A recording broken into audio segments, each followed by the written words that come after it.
Alors la créativité en entreprise avec les coachs de Verne, ça s'apprend, ça se favorise. Qu'est-ce que ce sont, par exemple, si on pouvait prendre trois petits exemples de cette créativité en entreprise qui favorise plein de choses finalement auxquelles on ne pense pas forcément?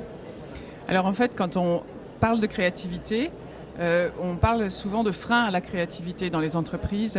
Manque de temps, manque de lieu pour créer, et puis manque d'autorisation à créer parce qu'on n'a pas le droit de se tromper. Voire à s'autoriser soi-même à créer.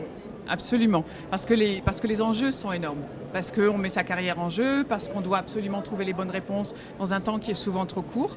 Et à chaque fois qu'on travaille en atelier, comme on vient de le faire ici, ce qui ressort, c'est à chaque fois, c'est le temps.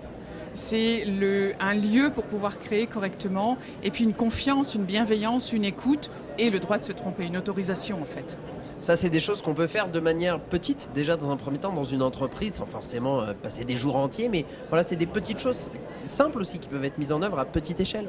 Oui, tout à fait. On peut déjà commencer par demander à ses employés ou à ses salariés si on a besoin de créer ou à ses partenaires. Tiens, en fait, si on réaménageait notre espace de réunion, si on commençait par retirer la table au milieu de la réunion, là, qui fait comme un gros machin au milieu, si on le retirait, qu'on se mettait tous en rond avec des chaises, qu'est-ce qui se passe? Et puis après, il n'est pas exclu qu'il y ait plein d'idées qui arrivent pour décorer la salle et pour donner encore plus d'idées.